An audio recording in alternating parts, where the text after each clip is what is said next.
Hello viewers, welcome to our video. आज शुरू करने से पहले मैं आपको धन्यवाद करना चाहता हूं दिल से, इस वजह से क्योंकि आपकी रिस्पॉन्स जो है वो बहुत अच्छा आ रहा है और मुझे लगता है आने वाले समय में हमारा जो इंटरेक्शन है वो और भी बहुत अच्छा होने वाला है। जब मिल बैठेंगे मैं आप, अरे वो नहीं, ग्रामर। तो स्टूडेंट्स, जब हम ग्रामर की बात करते हैं, मैं उससे पहले आपको थोड़ा याद दिलाना चाहता हूँ कि हम हर वो व्यक्ति अपने अपनी ज़िंदगी में बहुत सारे जगह में रूल्स को फॉलो करता है। आप फैमिली मेम्बर हैं तो आपकी फैमिली में भी कुछ रूल्स होते हैं। आप अगर ऑफिस में काम करते हैं तो ऑफिस का भी कुछ रूल्स होता है। आप अगर स्टूडेंट हैं, स्कूल कॉलेज या यूनिवर्सिटी में जाते हैं, वहाँ पे भी रूल्स को हम फॉलो करना पड़ता है हम लोगों को। तो ऐसे हर जगह कुछ ना कुछ रूल्स हम फॉलो ही करते हैं। यहाँ तक कि हमारा जो यूनिवर्स है उसमें भी कुछ रूल्स है जिसके हिसाब से वो सारे जो सेलेस्टियल बॉडीज़ होते हैं वो सब काम करते हैं। मैंने जो इतने सारे रूल्स के बारे में एग्जाम्पल दिया, उसकी वजह यही है कि ज़्यादातर चीज़ हम रूल बेस्ड ही करते हैं। तो उसी तरह से लैंग्वेज का भी कुछ रूल्स होते हैं, तो उसी को हम जनरली ग्रामर बोलते हैं।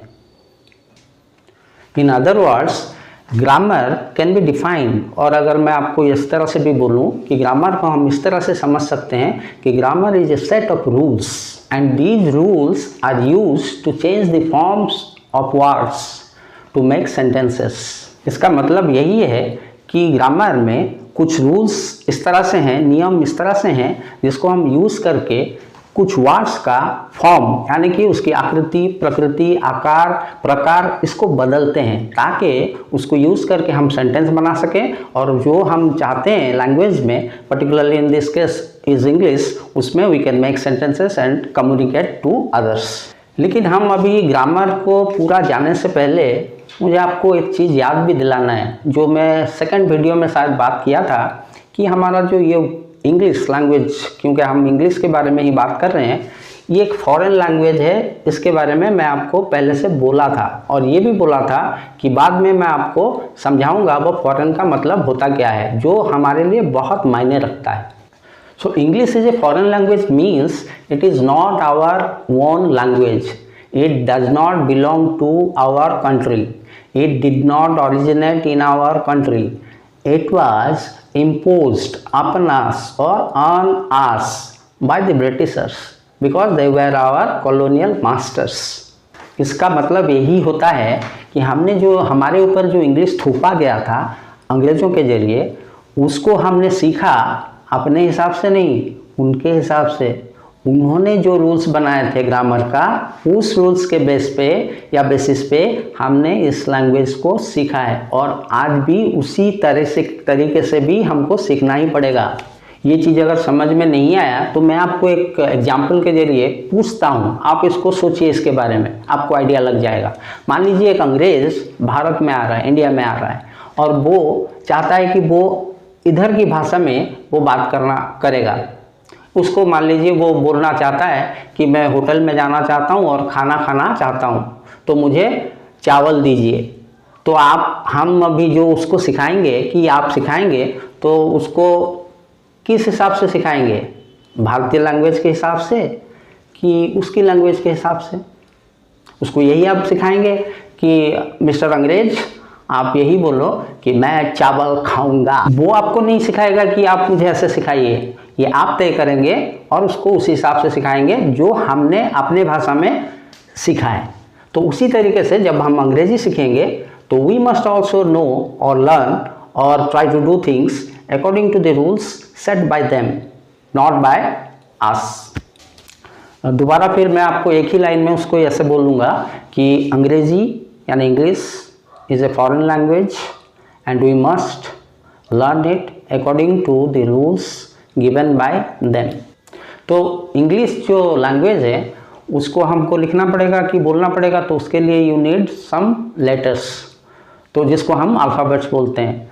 तो अल्फ़ाबेट वो होता है कि यानी कि इंग्लिश में it has got a set of letters, जो कि जैसे कि एवरीबडी नोज कि वो है A to Z, यानी देर आर 26 अल्फ़ाबेट्स और लेटर्स इन इंग्लिश लैंग्वेज। और पूरी की पूरी इंग्लिश लैंग्वेज इसी 26 लेटर के ऊपर बेस्ड है। और जस्ट इमेजिन ये 26 लेटर्स इन इंग्लिश पूरी की पूरी भाषा को पकड़ के रखा है, पूरी दुनिया में फैला दिया है। तो ये लेटर्स कितने ताकतवर होंगे आपको अंदाज़ा लग सकता है कि नहीं। जैसे कि हमने इसको मैंने भी लिखा हुआ है कि अभी A to Z तक है, तो इसमें से आप जानते हैं out of this 26 alphabets there are 21 consonants and 5 vowels. वो ये है A, E, I, O and U।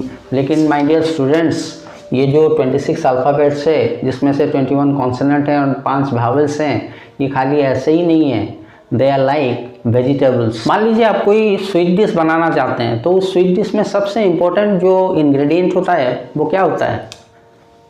मीठा वाला चीज़, चीनी या गुड़ या और ऐसा कुछ भी आप जो जिसको मानते हैं कि वो मीठा हो। सिमिलरली अगर आप एक सॉल्टी डिश बनाना चाहते हैं, तो उसमें सबसे इम्पोर्टेंट एलिमेंट क्या होता है जिसमें हम उसको बोल सकते हैं कि हाँ इट इज़ वेरी टेस्टी? वो है सॉल्ट, उसमें होता है शुगर। तो ये वावेल्स जो है वो वही काम करते हैं, they are like salt and sugar. मान लीजिए मैं इधर बी डाला, इधर वाई डाला, तो इधर अगर मैं एक डाल दिया ओ, तो दिस बिकम्स ए वर्ड। और ये देखिए जिसको हर कोई जानता है कि ये बॉय है। So in English these consonants and vowels are mixed in such a manner that they give us words.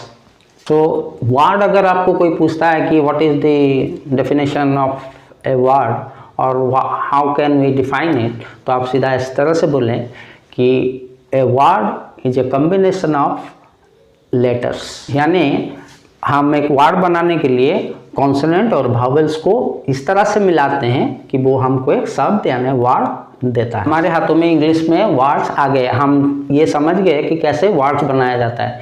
अब ये वर्ड और वर्ड और वर्ड और वर्ड अगर मिलते हैं तो what do we get? Will see it in our next video. तो आज के लिए फ़िलहाल के लिए इतना ही, लेकिन मैं जाने से पहले आपको एक चीज़ बोल के जाना चाहता हूँ कि हमारे आने वाले दिनों में ये जो वीडियो बन रहे हैं वो थोड़ा सा लंबा होता चलेगा, और उसकी वजह यही है कि पढ़ाई बेस्ड होगा। यानी आपको समझाना पड़ेगा कि हम ग्रामर कैसे करेंगे, उसका क्या ठीक है क्या गलत है, ये सारे चीज़ हम डिस्कस करेंगे। इसी वजह से they will be slightly bigger and longer. तो इस वजह से उसको आप बिल्कुल देखिए और बिना देखे चुपचाप रहिए मत, क्योंकि इट मीन्स टू यू और आप ही उसके फ़ायदा उठाएंगे। मुझे नहीं मिलेगा, आप लोगों को फ़ायदा मिलेगा। सो माय डियर व्यूअर्स, इस वीडियो को आप देखते रहिए। अगर आपको पसंद आ रहा है तो शेयर भी कीजिए और सब्सक्राइब भी कीजिए, क्योंकि ये आप ही के फ़ायदे के लिए बनाया जा रहा है।